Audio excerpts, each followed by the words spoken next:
स्मिता पाटिल वो एक्ट्रेस जिसके बारे में बहुत ज्यादा झूठ बोला गया है। बायोग्राफी। एक ऐसी अदाकारा जिसने बहुत ही कम वक्त में भारतीय सिनेमा पर अपनी बहुत ही गहरी छाप छोड़ दी। एक ऐसी शख्सियत जिसके जीवन पर एक फिल्म बनाई जाए तो उसे भी कम से कम 2 भागों में रिलीज करना होगा। पैरेलल सिनेमा हो या कमर्शियल सिनेमा हो, स्मिता पाटिल ने हर तरफ अपने हुनर का डंका बजाया। मगर बहुत ही कम वक्त में स्मिता पाटिल ने ये दुनिया छोड़ दी और लोगों ने उनकी निजी जिंदगी के बारे में कई तरह की बातें मिर्च मसाला लगाकर उनके फैंस के सामने परोसी। स्मिता पाटिल का शुरुआती जीवन। 17 अक्टूबर 1955 को स्मिता का जन्म महाराष्ट्र के पुणे शहर में हुआ था। इनके पिता का नाम था शिवाजीराव गिरधर पाटिल और इनकी माता का नाम था विद्याताई पाटिल। इनके पिता शिवाजीराव गिरधर पाटिल स्वतंत्रता सेनानी थे और देश आजाद होने के बाद राजनीति में आ गए थे, जबकि इनकी मां विद्याताई पाटिल एक सोशल वर्कर थी। स्मिता एक प्रीमैच्योर बेबी थी, इसलिए जब उनका जन्म हुआ था तो वो काफी कमजोर और अंडरवेट थी। स्मिता के जन्म का किस्सा बताते हुए उनकी मां विद्याताई पाटिल ने एक इंटरव्यू में बताया था कि स्मिता का जन्म 8वें महीने में ही हो गया था। उन दिनों विद्याताई पाटिल खुद भी पुणे के एक अस्पताल में नर्स की हैसियत से काम किया करती थी। स्मिता पाटिल के जन्म की कहानी। एक दिन विद्याताई पाटिल अपनी नौकरी पर ही थी जब उन्हें संकेत मिलने लगे कि उनके गर्भ में पल रहे बच्चे का जन्म होने वाला है। वो किसी तरह खुद को संभालते हुए रिक्शा लेकर अपने घर पहुंची। घर पहुंचकर उन्हें पता चला कि उनके पति और उनकी बड़ी बेटी अनिता पाटिल घर पर नहीं हैं। विद्याताई पाटिल ने अपने कुछ कपड़े एक थैले में लिए और रिक्शा लेकर आ गई पुणे के नामी सरस्वती विलास हॉस्पिटल।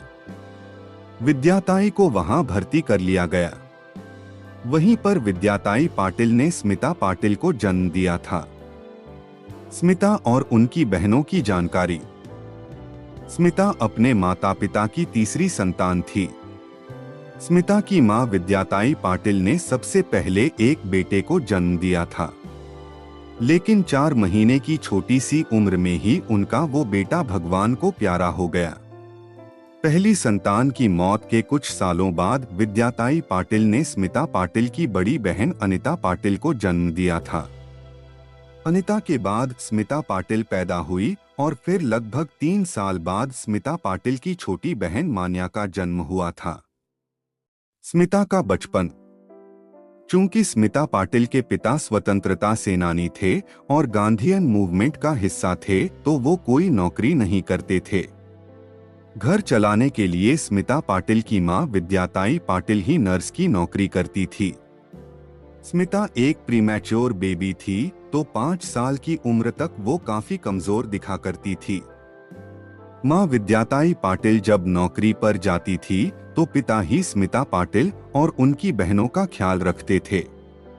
यही वजह है कि स्मिता पाटिल और उनकी बहनों की बॉन्डिंग अपने पिता से ज्यादा थी। उन दिनों स्मिता बहुत कमजोर हुआ करती थी तो अधिकतर बीमार ही रहती थी। ऐसे में पिता ही उनका ध्यान रखते थे। नन्ही स्मिता अपनी मां के नौकरी पर जाने पर बहुत रोती थी। कभी कभार जब मां स्मिता को अपने अस्पताल साथ ले जाती थी तो वहां भी उनका दिल नहीं लगता था। स्कूल में बदली पहली दफा किस्मत। स्मिता की शुरुआती पढ़ाई लिखाई इनके घर के पास ही मौजूद एक बालवाड़ी में हुई थी। उसके बाद स्मिता के माता पिता ने उनका दाखिला पुणे के पेरुगेट इलाके में मौजूद भावे गर्ल्स स्कूल में कराया। आज भावे गर्ल्स स्कूल का नाम रेणुका स्वरूप मेमोरियल गर्ल्स हाई स्कूल हो चुका है। स्मिता की बड़ी बहन अनिता पहले ही वहां पढ़ रही थी। स्मिता स्कूल में होने वाली एक्स्ट्रा करिकुलर एक्टिविटीज में हिस्सा लेने लगी थी। स्कूल में स्मिता ड्रम बजाती थी। अपने स्कूल के बैंड की लीडर हुआ करती थी। महाराष्ट्र का पारंपरिक लेजिम नृत्य भी किया करती थी। इतना ही नहीं, स्मिता जिम्नास्ट प्रतियोगिताओं में भी हिस्सा लेने लगी थी। किसी वक्त पर दुबली पतली और कमजोर शरीर वाली स्मिता अब एक स्वस्थ एथलीट गर्ल बन चुकी थी। अन्याय के खिलाफ आवाज उठाने वाली थी स्मिता। स्मिता को स्टेज से कितना प्यार हो गया था, इसका अंदाजा आप ऐसे लगा सकते हैं कि एक दफा स्कूल के एक नाटक में इन्हें नहीं लिया गया। इस बात पर स्मिता अपने टीचर से भिड़ गई और उन्होंने पूरे स्कूल के सामने टीचर के खिलाफ अपना रोष जता दिया। स्कूली दिनों में अगर स्मिता कहीं पर कोई गलत काम होते हुए देखती थी तो तुरंत उसके खिलाफ आवाज उठाती थी। स्मिता की मां विद्याताई ने अपने इंटरव्यू में बताया था कि अगर कोई बस स्टैंड पर लाइन तोड़ देता था तो स्मिता बेखौफ होकर उससे भिड़ जाती थी। जीवों से करती थी बहुत प्रेम। स्मिता को जीव जंतुओं से बेहद लगाव था। वो अक्सर स्ट्रे एनिमल्स की मदद करती रहती थी। उनके पिता जब महाराष्ट्र सरकार कैबिनेट में मिनिस्टर बन गए तो उनका पूरा परिवार पुणे से मुंबई शिफ्ट हो गया, लेकिन स्मिता पुणे में ही रही। हालांकि माता पिता से मिलने वो अक्सर मुंबई जाती रहती थी। राष्ट्र सेवा दल का भी हिस्सा थी स्मिता पाटिल। अपने इंटरव्यू में स्मिता की मां ने बताया था कि स्मिता और उनकी बड़ी बहन अनिता अपने स्कूली दिनों में कांग्रेस के राष्ट्र सेवा दल के चाइल्ड विंग का भी हिस्सा रही थी। इस दौरान इन्होंने राष्ट्र सेवा दल द्वारा आयोजित कई वर्कशॉप्स में भी हिस्सा लिया था। इन वर्कशॉप्स के जरिए इन्हें देश के कई इलाकों में घूमने का मौका मिलता रहता था। इन वर्कशॉप्स में स्मिता बाकी बच्चों के साथ मिलकर गांव देहात के बच्चों को थिएटर व डांस के माध्यम से जागरूक किया करती थी। स्मिता का पहला प्यार। 12वीं पास करने के बाद स्मिता ने पुणे के फर्ग्यूसन कॉलेज में दाखिला ले लिया था। यूं तो पढ़ाई लिखाई में उनका मन बहुत ज्यादा नहीं लगता था, पर अपनी मां के ग्रेजुएशन करने की गुजारिश करने के कारण वो कॉलेज जाती रहती थी। इसी कॉलेज में पहली दफा स्मिता को एक लड़के से प्यार हुआ था। वो लड़का किसी राजसी खानदान से ताल्लुक रखता था। स्मिता उससे शादी करना चाहती थी। सबसे पहले उन्होंने ये बात अपनी मां को बताई थी। मां को नहीं पसंद आया था वो लड़का। स्मिता जिस लड़के को पसंद करती थी उसके परिवार को उनकी मां विद्याताई पाटिल जानती थी और मां को ये भी पता था कि उस लड़के का परिवार काफी पिछड़े विचारों का है। इसलिए उन्होंने स्मिता से कह दिया कि वो उस लड़के को भूल जाए। लेकिन जब स्मिता ने अपनी मां से कहा कि अगर उनकी शादी उस लड़के से नहीं हुई तो वो शराब पीना शुरू कर देंगी, तो मां ने उस लड़के को घर बुलाने को कहा। अगले दिन स्मिता उस लड़के को अपने घर ले आई। स्मिता के सिर से भी उतर गया उस लड़के का भूत। स्मिता की मां ने उस लड़के से पूछा था कि क्या शादी के बाद उसका परिवार स्मिता को नौकरी करने देगा या फिर थिएटर में काम करने देगा। उस लड़के ने जवाब दिया, नहीं। मां समझ गई कि ये लड़का स्मिता के लायक नहीं है, लेकिन स्मिता पर तो मानो जुनून सवार था कि वो उसी लड़के से शादी करे। इसलिए मां ने उन्हें कह दिया कि स्मिता को पहले हर हाल में अपनी ग्रेजुएशन पूरी करनी होगी, फिर चाहे वो जिससे भी शादी करें। स्मिता ने मां की ये शर्त मान ली। हालांकि ग्रेजुएशन के दौरान ही स्मिता के मन में जो उस लड़के को लेकर जुनून था वो खत्म हो गया। ग्रेजुएशन पूरी करने के बाद स्मिता मुंबई आ गई और उन्होंने एल्फिंस्टेन कॉलेज में दाखिला ले लिया, लेकिन यहाँ उनका दिल नहीं लगा। इसलिए कुछ दिनों बाद ही स्मिता सेंट जेवियर्स कॉलेज में पढ़ने लगी। FTII और स्मिता का कनेक्शन। स्कूल और कॉलेज के दिनों में स्मिता भले ही नाटकों और थिएटर में बहुत ज्यादा एक्टिव रही हो, लेकिन फिल्मों में करियर बनाने का सपना उन्होंने कभी नहीं देखा था। फर्ग्यूसन कॉलेज के हॉस्टल में जो लड़की स्मिता की रूममेट थी उसका बॉयफ्रेंड FTII में पढ़ता था। स्मिता भी कभी कभार अपनी फ्रेंड के उस बॉयफ्रेंड के साथ FTII घूमने चली जाती थी। यानी FTII की स्टूडेंट नहीं थी स्मिता। FTII का माहौल स्मिता को काफी पसंद आने लगा था। और इस तरह स्मिता ने भी फिल्मों की चमकीली दुनिया में अपनी जगह बनाने का ख्वाब देखना शुरू कर दिया। कई लोग ये दावा करते हैं कि स्मिता पाटिल FTII की स्टूडेंट रह चुकी हैं, लेकिन ये सच नहीं है। हाँ, ये जरूर है कि स्मिता FTII में काफी वक्त गुजारा करती थी और इसलिए लोगों को उनके बारे में ये गलतफहमी हो गई थी कि वो FTII की स्टूडेंट रह चुकी हैं। जब जिद पर अड़ गई माँ, एक दिन स्मिता के किसी दोस्त ने उनकी आंखों की एक क्लॉस तस्वीर ली। उस फ्रेंड ने स्मिता से कहा कि तुम मॉडलिंग में बढ़िया नाम कमा सकती हो। स्मिता ने वो तस्वीर अपनी माँ को भी दिखाई और मॉडलिंग में काम करने की अपनी ख्वाहिश भी बताई। माँ ने कहा, मॉडलिंग बाद में भी हो सकती है, तुम पहले कॉलेज की पढ़ाई कंप्लीट करो। दोस्त के कहने पर मानी थी माँ। माँ के रुख में कोई बदलाव ना देखकर एक दिन स्मिता अपने एक दोस्त को घर लाई, जो कि 1973 में रिलीज हुई बसु भट्टाचार्य की फिल्म आविष्कार का लिरिसिस्ट था। स्मिता के उस दोस्त ने उनकी माँ से कहा, आप स्मिता को फिल्मों में काम करने से क्यों रोक रही हैं? वो डिग्री का क्या करेगी? अगर आप उसे अब फिल्मों में काम करने से रोकेंगी तो कम से कम साल के 2 प्रोजेक्ट उसके हाथ से निकलेंगे। ऐसे दूरदर्शन का हिस्सा बनी थी स्मिता पाटिल। लोगों को ये तो पता है कि स्मिता पाटिल ने दूरदर्शन पर न्यूज रीडर की हैसियत से कुछ वक्त तक काम किया था, लेकिन वो दूरदर्शन का हिस्सा कैसे बनी थी, इसके बारे में बहुतों को कुछ नहीं पता है।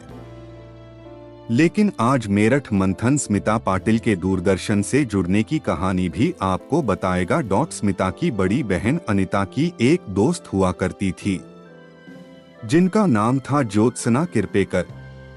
ज्योत्सना किरपेकर एक जमाने में दूरदर्शन के मुंबई केंद्र में मराठी व हिंदी खबरों का चर्चित नाम हुआ करती थी। ज्योत्सना अक्सर स्मिता को अपने साथ दूरदर्शन के स्टूडियो में ले जाती रहती थी। गाना गाकर दूरदर्शन में सिलेक्ट हुई थी स्मिता। एक दिन टीवी सेंटर पर न्यूज रीडर्स के लिए इंटरव्यू चल रहे थे। ज्योत्सना के कहने पर स्मिता ने भी इंटरव्यू के लिए आवेदन कर दिया। इंटरव्यूअर ने स्मिता से एक गाना गाने के लिए कहा। स्मिता ने बड़े ही आराम से उन्हें गाना सुना दिया।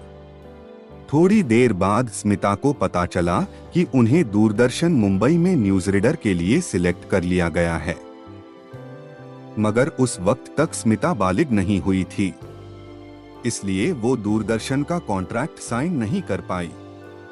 हालांकि डेली वेज वर्कर की हैसियत से उन्हें काम पर रख लिया गया। दूरदर्शन पर स्मिता का पहला प्रोग्राम। स्मिता ने दूरदर्शन पर न्यूज रीडिंग से शुरुआत नहीं की थी। सबसे पहले उन्होंने डीडी मराठी के उद्याचे कार्यक्रम के अनाउंसर के तौर पर काम किया था। अपने इस कार्यक्रम में वो रोज सुबह चैनल पर आने वाले पूरे दिन के प्रोग्राम्स की जानकारी देती थी। डीडी में जीन्स के ऊपर पहन लेती थी साड़ी।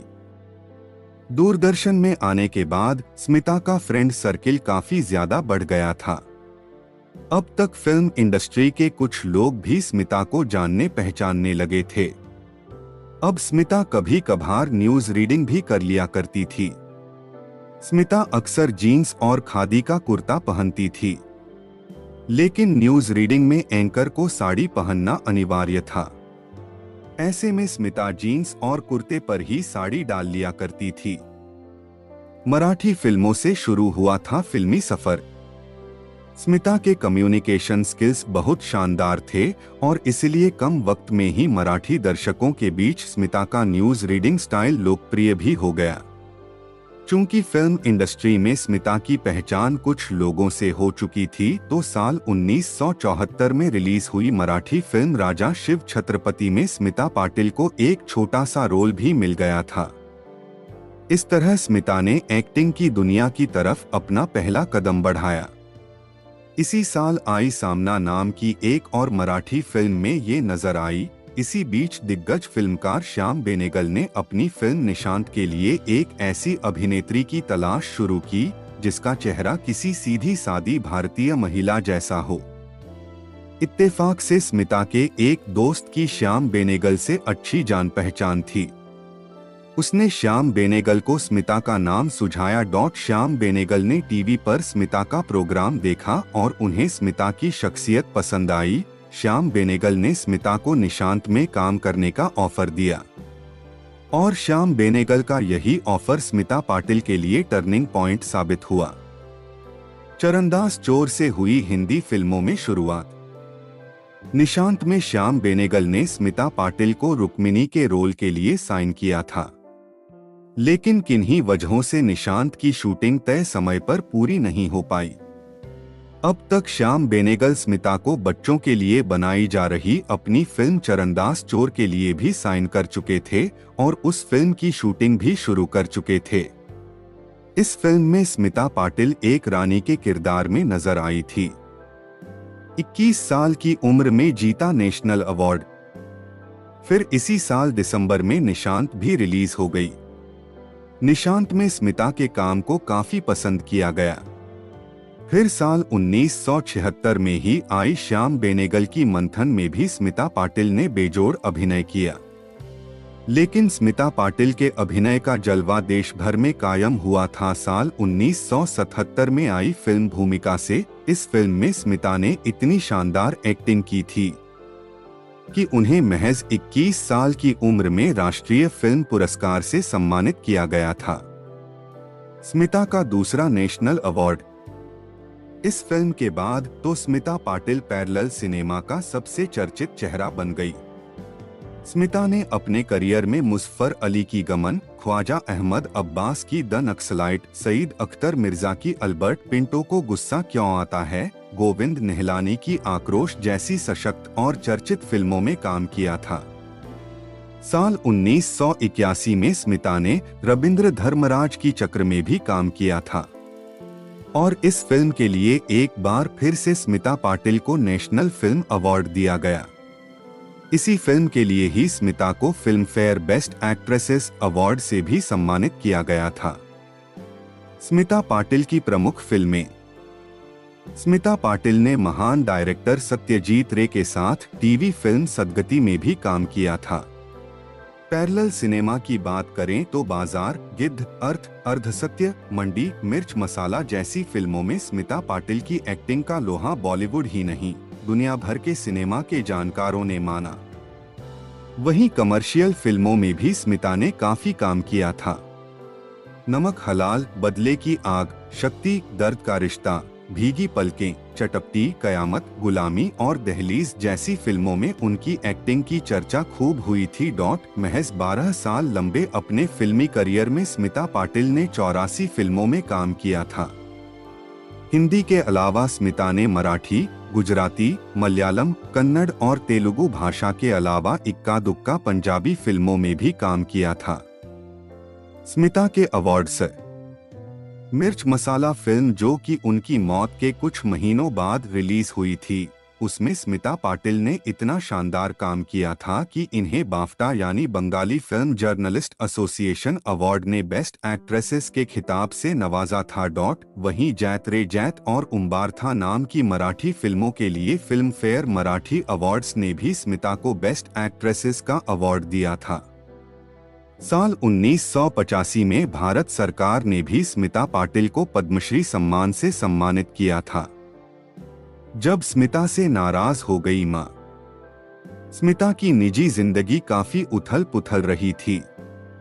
राज बब्बर संग अपने रिलेशन और अपनी शादी की वजह से स्मिता को न केवल समाज की तरफ से तंज का सामना करना पड़ा था, बल्कि अपनी मां की नाराजगी भी झेलनी पड़ी थी। स्मिता की मां विद्याताई पाटिल को शादीशुदा राज बब्बर के साथ उनका रोमांस करना पसंद नहीं आ रहा था। मां तो इतनी नाराज हो गई थी कि उन्होंने स्मिता से बात करना भी बंद कर दिया था। कलकत्ता में जब स्मिता ने राज बब्बर के साथ शादी की तो उन्होंने अपने परिवार को बुलाया भी था, मगर मां विद्याताई पाटिल बेटी स्मिता की इस शादी में शरीक भी नहीं हुई और स्मिता की जिंदगी के आखिरी पल तक राज बब्बर संग उनके रिश्ते को मां ने स्वीकार नहीं किया था। बहुत चैलेंजिंग रही थी स्मिता की प्रेगनेंसी। स्मिता जब मां बनने वाली थी तब भी उनकी मां उनके पास नहीं थी। विद्याताई पाटिल ने एक इंटरव्यू में बताया था कि स्मिता मां बनने को लेकर बहुत उत्सुक थी।